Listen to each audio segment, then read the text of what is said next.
Welcome in everybody to Betting Pros. It's time to place your bets. It is me, Joey P, Joe Pisapia, and this is BP NFL. It's time to look ahead to week 5 in the NFL for the best bets. Andrew Erickson, the Undertaker, is back from the wedding madness last week, and what a job done by D-Bro. 3-2, there you go, above 500, that's what you needed there. And of course, Terrell had a very good week, 4-1 last week. Terrell, how does it feel to be the man on top of the mountain right now? 12-8 on the year, let's go. Yeah, of course, the Dallas Cowboys were the one loss. But, you know, when you got that offense and 40-40 is the tie game, then you know what? It is what it is. But it's all good. It's all good. 4-1, I'll take it. I'm very much feeling the pressure. I'm trying to have a really good week, 2 weeks in a row. So let's do it.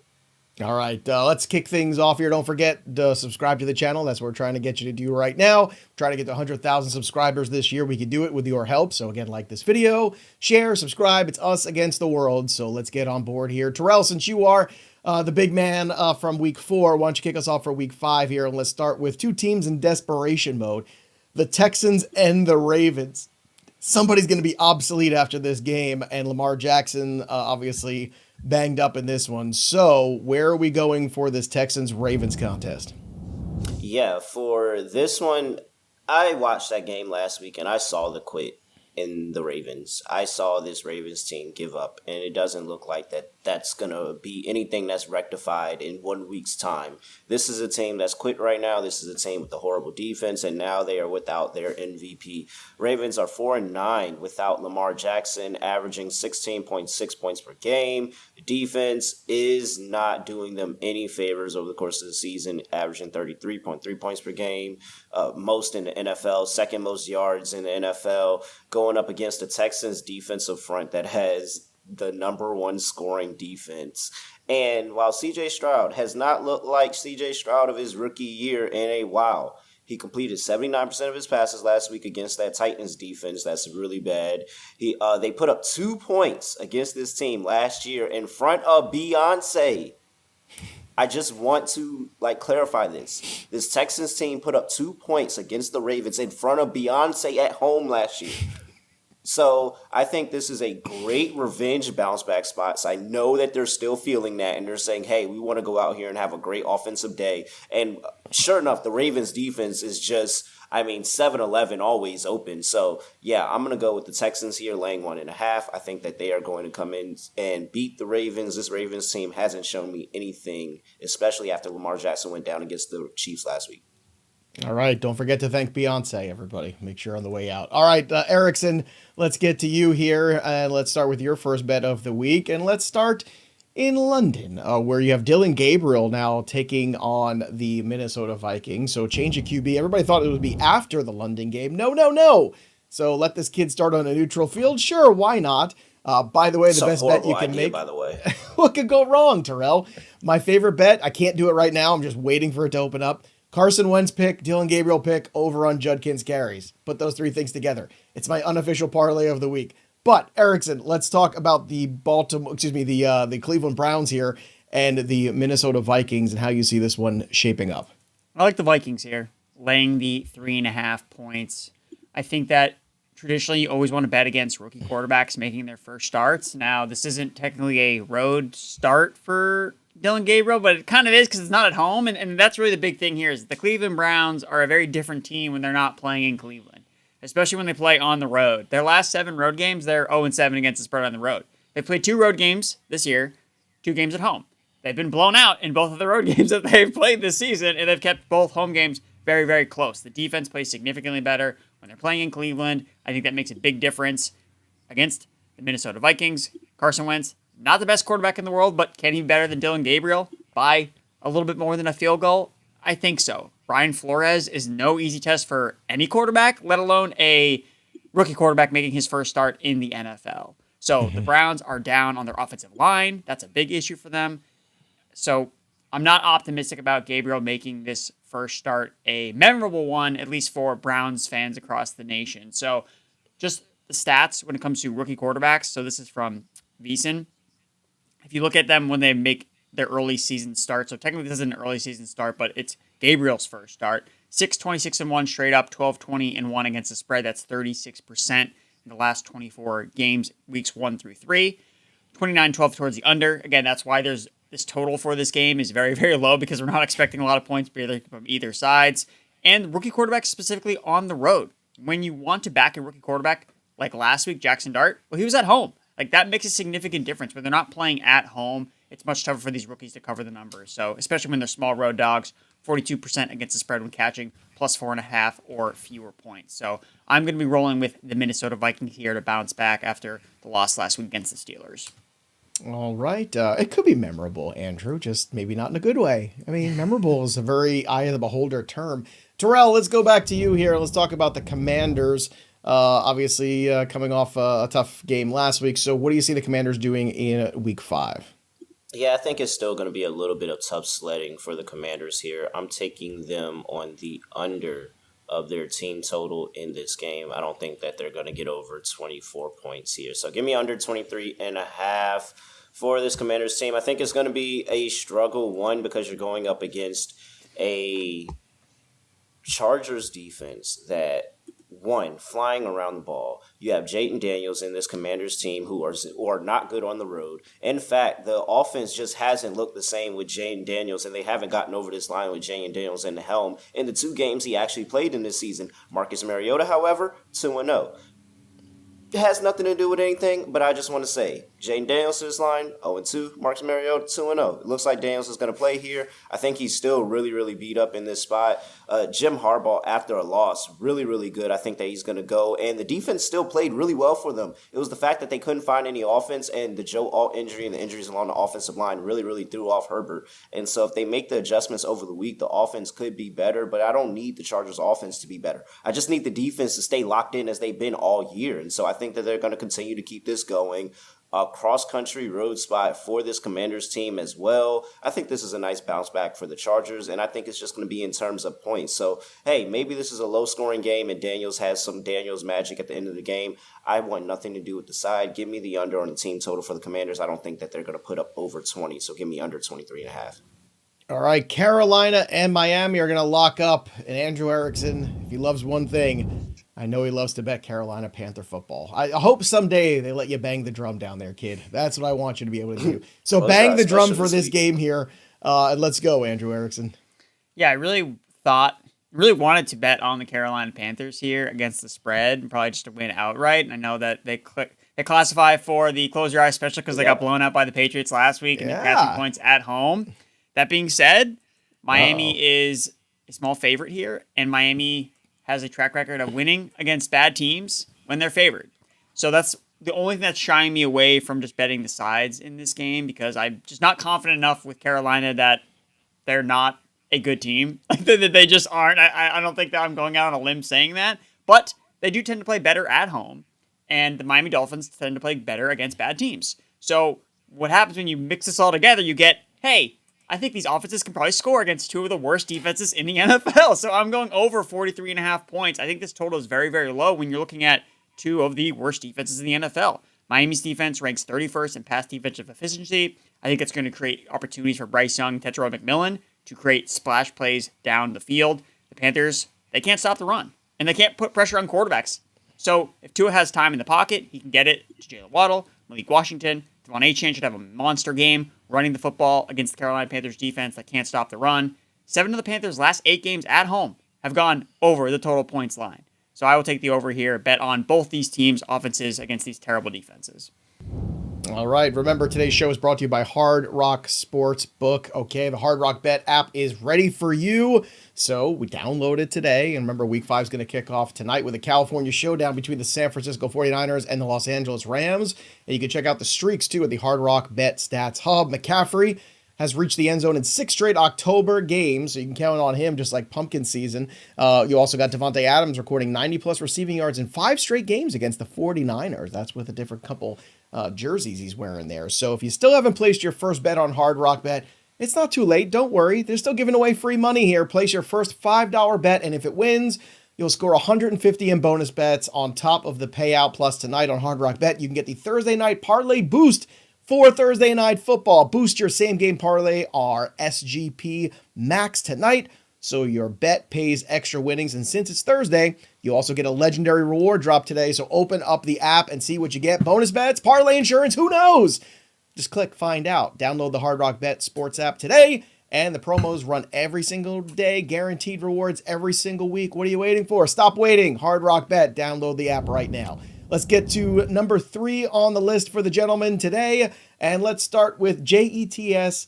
Jets taking on the Cowboys. The Cowboys defense, Terrell, is the team that keeps on giving, and the team total is very, very tempting here for the New York Jets. Yeah, I will take the over on that team total. Give me Jets team total over 23.5 here. I think they're going to put up an enormous amount of points here on this Cowboys defense that can't stop the run, can't stop running quarterbacks, honestly can't stop anything, couldn't stop a nosebleed if you gave it to them. The Cowboys giving up most yards allowed per game this season, 420.5, second most points per game, 33 points per game. The Jets, they've been moving the ball. They just jet it up. Like, that's it. The Jets will move the ball, but then they just jet up the game, and that's really what the issue is here. The Jets lost 3 fumbles and had 13 accepted penalties last week, and somehow outgained Miami by 104 yards. This Jets team is actually, like, the offense is actually really, really solid, and nobody's talking about it. The 3rd in the NFL in rushing. They're actually have the 5th most rushing yards in history of 0-4 teams in the NFL. Justin Fields threw 2 full games. Everybody wants to talk about, when Jalen Hurts starts and finishes a game. Well, when Justin Fields has started and finished a game this season, he's 73.5% completion percentage, 9.1 yards per attempt, and 286.5 total offensive yards per game. 5 touchdowns, 1 interception, and a 114 passer rating. He's been very good. Just don't put the ball on the ground. That's all I ask. That's it. Just don't put the ball on the ground. That's all I need, because the Cowboys aren't going to stop anything on the ground. Justin Fields is a capable passer. He's going to put up a bunch of points on this Cowboys defense that is also last in opponent's 3rd down percentage. So you're telling me that on 3rd down you're letting teams convert? If you let this Jets offense convert on 3rd down, they're going to get in the end zone. Jets are 3-1 to the over this season and 9-2 to the over their last 11 games. I like the over overall, but I mean, how would I feel if I lost this over because the Cowboys' offense decided to not show up for a game? So I'm going to just take the Jets. Give me the Jets team total over, 23.5. All right, there you have. By the way, should they put the ball on the ground, Terrell? Just not sure. Don't put the ball on the ground. Do not put the ball on the ground. I thought you wanted the ball on the ground. I couldn't tell from the way you were saying it. I don't know what Aaron Glenn's going to do if they put the ball on the ground again. as long as they don't put the ball on the ground. Don't put the ball on the ground. All right, let's revisit something from our hot take opening Monday show here on the Betting Pros Network, because, Andrew, we kind of talked about, the Giants riding high and the emotion of that game, and it feels like it might be an emotional letdown for the New York Giants as they travel to New Orleans, who was pretty plucky against the Buffalo Bills. And I'm glad that Terrell is kind of already on board with this, because it makes me feel even better about it. But we talked about Saints money line, just outright, just take it and see how it goes. And you are still there on Thursday, so nothing has changed for you. So for those people who missed Monday's show, talk to them about why the Saints on this particular week. Well, it's interesting because the lines have moved in favor of the Saints. When we talked about it on Monday, the Saints were underdogs at home, and now they are favorites at home against the New York Giants. So it's not by a lot, so I'm not going to mess around with the -1.5. I just want to take the Saints on the money line. That was my pick on Monday, and I haven't jumped off that. I already talked about rookie quarterbacks making their early starts. You want to bet against them when they're playing on the road. So this is Jackson Dart's first road start. I don't think that offensively the Giants can kind of sneak up on the Saints like they did with the Chargers, I think, a little bit, because there was not a lot of film on Jackson Dart and what he would do in this offense. Now he's played a full game, so I think the Saints can react to that a little bit more game plan, where the Chargers were kind of flying in blind a little bit. They had some preseason of Jackson Dart, but the offense looked way different. A lot more RPOs, not exactly what they were doing with Russell Wilson under center. So I think that works an advantage for the New Orleans Saints. Spencer Rattler is 0-10 as a starter. He's not going to get many chances to win a game as an NFL quarterback. This is a game that both franchises were circling when they looked at the schedule. Hey, this is where we can get a W. The Giants, they got their W already. They beat the Chargers last week. I don't know how many games the Saints are going to win this year, but this is a game that they can win. The market is telling us that, hey, they expect the Saints to win this game. And when I'm looking at what is the worst unit on the field, I think it's the Giants' run defense. It's been terrible. It's been terrible all year long, 31st in rushing EPA, or actually dead last in EPA allowed against the run this year. And what did we see the Saints unlock last week against Buffalo? The run game. Kamara running. Kendrick Miller. Spencer Rattler. Everyone's talking about how great Jackson Dart is with his legs. Spencer Rattler can pick up yards too as a runner. Mm-hmm. So I think there's enough working in the Saints' favor here that they kind of blow up the Jackson Dart coming out party where, it's going to be the best thing ever. They just lost Malik Neighbors. He is their best player on offense. So I think if this pass game struggles, they can put pressure on Jackson Dart, force him into some turnovers. I like the Saints at home. If Neighbors was healthy, you think they would have been still in favor of the Giants? You think they would have held on? I think so. I mean, I think that he's such an integral part of this offense, and replacing him with guys like Wandale Robinson and Darius Slayton is just like those guys aren't needle movers. Whereas Malik Neighbors, when he's healthy, I mean, he's a top 5 receiver talent. Yeah. All right. Keep the conversation going, everybody, on our Discord, bettingpros.com/chat. It's free. It's fun. And, of course, we're talking NBA, NFL, MLB, NHL, player props, all of it live with expert handicappers who can provide you with free picks for all of the above. So don't wait. Right now, go to bettingpros.com/chat and join our Discord. Terrell, you have something exciting to share with the rest of the class? Is that what's going on? No. I'm just. It's a good letdown spot for the Giants. Just last 2 seasons, rookie quarterbacks that actually won their first start completely crapped the bed the next game. That makes so much sense. Completely. I mean, Caleb Williams, Michael Penix looked good, still lost. And most recently this season, JJ. He faked an injury. He faked it. That's how bad it was. He faked an injury. Come on. That's cold. Cam Ward didn't cover either. It's not looking good for my boy Dart. It's not. All right. It's not looking real good for the Bengals this year either, speaking of quarterbacks that are hurt. So both the guys have feelings about this game, but are they the same? Let's find out. Let's talk about the Lions and Bengals. Terrell, why don't you start? Yeah. I'm taking the Lions laying 10.5. Like, what am I doing here? I have no idea. Who would possibly be betting the Bengals in this spot? After seeing what happened on Monday night, and I mean, they got outgained by like 500 yards. Who is betting the Bengals in this spot? I have no idea who's putting money on the Bengals. What I will tell you about the Lions, though, since week 1, they have won and covered all 3 of their games, all by 12-plus points. So they've covered the line in all of these games. Since the start of last season, they're 15-5-1 ATS. They have the 5th highest pressure rate in the NFL this season. And I think that Jay Browning is going to be like a deer in headlights and have no idea what to do. He actually might have just gotten a little old. Like, that's just might what it been. You know, sometimes year after year, them old joints don't get to moving as much anymore. And I'm telling you, he just does. He looks like a shell. Like a shell. At one point, he was a competent quarterback. He's no longer competent at all. And to tell you, I'll add this. The Close Your Eyes special was so great this season. Undefeated. Until the Cincinnati Bengals. That's not a team I want to get behind. I'm sorry. I can't do nothing with that. So give me the Detroit Lions. I'm laying 10.5. I'm going chalk again. We had them last week at cash. I'm taking them again this week. So for the answer to the question, who could possibly like the Bengals? I present, ladies and gentlemen, Mr. Erickson. Who day? Who me? Yes, I am taking the Bengals plus 10.5 points. The process play. You take home underdogs if you're getting double-digit points. That's just sports betting NFL 101. You take double-digit home dogs.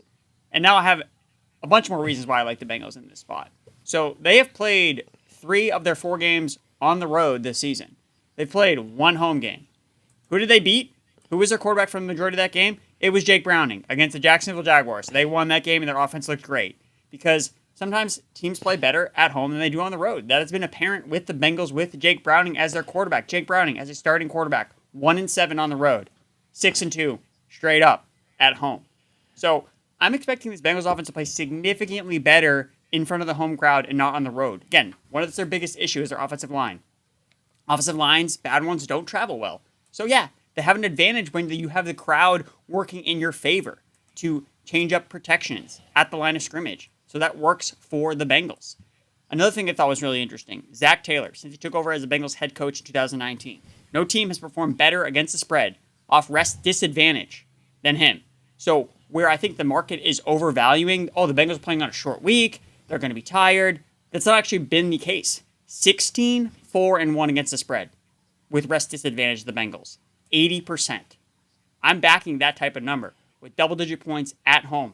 Back at home for Jake Browning, where he's performed at a much higher level. Then you just look at the matchup itself. The Lions are down like multiple starters in their secondary. I don't hear anybody talking about that. Oh, who's going to cover Jamar Chase? I'm not optimistic that these Lions can stop him. So I am backing the Bengals here because the narrative has gone way too far, calling for Jake Browning's job when he's had 2 tough matchups against the Minnesota Vikings and Denver Broncos on the road. A lot of quarterbacks wouldn't play well in that situation. So I'm taking the Bengals plus 10.5. All right, so the guys are on different sides of the spectrum on this one. One will be right, though. We'll have to tune in next week to see who it is. All right, Terrell, let's walk through the last of the 5 here, and then we'll get to the upset special of the week and the SG Joey P of the week, too. All right, so let's talk about the Eagles and Broncos, and the number here is 43.5. Are you taking the over or the under? Yeah, give me the under in this game. Under 43.5 here. It's the Vic Fangio revenge game. He's going to have the defense at least trying to play a little bit better. Honestly, this is less about the Eagles defense, and this is more about the Broncos defense and the whatever the heck this Eagles offense is. Because would you believe that the Philadelphia Eagles, 4-0, lead the league in 3-and-out rate? North of 45% of their drives, they're going 3-and-out. And they are 4-0. This team, oh my gosh. But if I say it, I'm a hater. Jalen Hurts, this offensive line. Remember when the offensive line for the Eagles was just the best thing since sliced bread? Oh, he's been pressured on 43.7% of his dropbacks this season. That's 4th highest in the NFL. Only behind Justin Fields, Brock Purdy, and Cam Ward of all quarterbacks. Whereas the Broncos lead the NFL in QB pressure rate, 48.1%. I'm getting so frustrated. A.J. Brown is going out there and getting crucified for demanding the ball. When the offense looks like crap and they have the highest 3-and-out rate in the entire league, and everybody's mad at A.J. Brown for demanding the ball because they're 4-0. It's going to wear off. At some point, you're not going to keep winning these games. You have to find a way to move the football, and you got to get it to their best player. And guess what? You can't do that. You can't do it at all. I predict after this game, Eagles fans will be calling for the OC's job, as they do every time the Eagles offense looks a little bit off, because they have no idea what they're talking about. Because they think this team is good. They're not as good as everybody makes them out to be. So no, they're not going to put up a bunch of points. Ultimately, this is also a fade of Bo Nix, who doesn't play as well on the road as he does at home. The numbers drop off, 250 yards per game at home and 193 per game on the road. The touchdowns go down on the road as well. And the Eagles have dominated the Broncos here at home. So I don't think that the Broncos are going to put up a bunch of points. Honestly, I'm not too big on the Eagles defense, so I'm not going to highlight them as much as the Broncos offense. But I do not think that this Eagles offense is legit. I think the Eagles team total under is also in play. But I'll take the full game. I will take the full game. And if the Broncos put up 50 points on the Eagles and make me lose my under, I'll be a happy man. Not going to lie. So give me the under. Broncos, Eagles. You're a man of principle. I think A.J. Brown would probably... I think he'd rather put up 100 yards and have the Eagles win. Well, I mean, but to Terrell's point, A.J. Brown's not wrong. His offense has been struggle bust all year. He just wants the ball. He does want the ball because he also knows that also helps facilitate everything else. The reason why Saquon could do what Saquon did is because people are worried about A.J. Brown. They're not worried about him right now. They're not worried about anybody taking shots anywhere. And look, winning is at the end of the day what it's all about. And I love that Jalen Hurts is willing to put his ego aside to win football games. That's what makes great leaders. But to Terrell's point, if you're going to be an elite team here and go to the Super Bowl and repeat, you got to start fixing some of the problems. It doesn't belie or hide all the problems that the Eagles are having offensively, despite the fact they keep winning football games. And I expect the squeaky wheel to get the grease here this week with A.J. Brown. I'm taking all the overs on him this week. Watch this be like a 9-6 game. Eagles win, don't cover, and then the Eagles are going around. Oh yeah, look, we won another game. Everything's so good. You scored 9 points. It's not gonna be 9-6. But you know what? We've seen this story a million times, T. Which is when these wide receivers chirp publicly about getting the football, they typically get the football the next week. Yeah, but how is he gonna? The squeaky wheel's not gonna. Yeah, the squeaky wheel might get the grease, but not if there's a boot on it named Patrick Surtain. Yeah, but you know what? Great players make great plays. You know, I'll always take the great wide receivers. And AJ Brown's still very He had 9 targets last week and had 2 catches. I understand. But, you know, Jalen Hurts got to play a little better, too. All right. Erickson, walk us through your... by the way. Who sucks, too? The play calling sucks, too, by the way. Yeah, fair. All right. Erickson, walk us through your last bet of the week for week 5.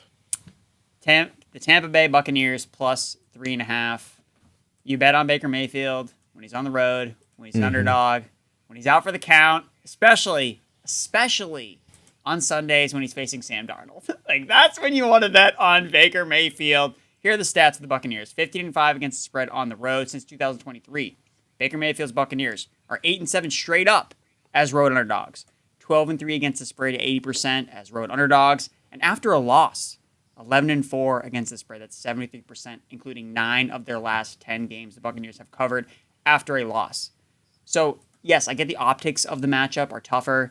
Probably no Bucky Irving. There's no Mike Evans. But Baker Mayfield shows that he steps up in these situations. He can make plays with his legs. He still has Chris Godwin, who should be better in his second game back from his injury. He still has Emeka Egbuka, who's going to be in the Hall of Fame one day. They're already fitting him for his jacket. He's going to be all set to go.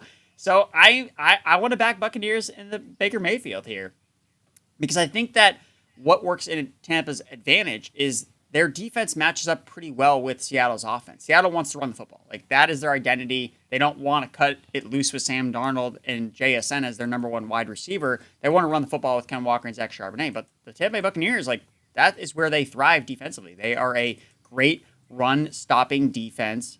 If you look at what they've done so far this year defensively, 7th in run defense efficiency this year, 5th fewest rushing yards per game allowed, fewest yards after contact per attempt allowed, 3rd highest stuff rate, 3.3 yards per carry allowed on outside tackle runs, which is where Seattle has been most effective trying to get guys like Ken Walker out in space with the outside zone. So if they can halt the rushing attack for Seattle, make the offense for the Seahawks a little bit more pass happy, one-dimensional with JSN, maybe force Sam Darnold into a turnover or two, I think that they can cover the spread or come out with an upset. And it was interesting, too, when I was looking at my BettingPros pick insights on the BettingPros app, what sticks out to me as the first thing? Buccaneers. This is your most profitable team over the last since 2024.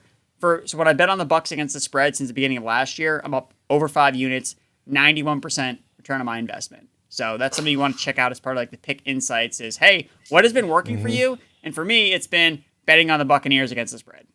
It's one of the great things about the Betting Pros app. Download it, sync your sportsbooks for free, because you can track all your bets and find out what you're actually good at betting and then keep betting it so you keep winning money. Makes sense, doesn't it? Speaking of upsets, how about we keep that rolling? The only one I got right so far this year is what? Baker Mayfield on the road, and I'm going to stick with that. Let's get to the 152 on the plus side for the Tampa Bay Buccaneers on the money line against the Seattle Seahawks. I know the Seahawks are a good football team. I know they've got some extra time to prepare and all that jazz. And I know Bucky Irving's hurt. I get it. I get all those things. But Baker Mayfield finds a way. So give me Baker Mayfield for the upset on the road in Seattle at plus money here. And then the SG Joey P of the week here. Let's go. We need to get one of these. We're 0-4 to start the year, man. It is not good. Again, so good. So good on the... You're great on prime times. It's just you get the full slate and you just crumble. Bro, I'm like the opposite of Kirk Cousins, man. Like, Kirk Cousins could never be good on those primetime games. Me, I show up. The lights are on. I show up, man. Sunday afternoon. Should we get Kirk Cousins to do these parlays then? Somebody. All right, let's see if we can do this here. Let's take my upset special, and let's take it with 2 things that I know to be true that I think are pretty easy. I'm trying not to bite off more than I can chew and just get a W here. So as long as Baker Mayfield handles his business, plus 152 on the money line, then we take the Lions on the minus 520, minus the money line, and the Bills at minus 430. I don't think the Bills are going to lose to the Patriots, and I really don't think that the Detroit Lions are going to lose to the Cincinnati Bengals. You put those 2 things together along with Baker, you get plus 270. Is it the highest parlay in the world? No.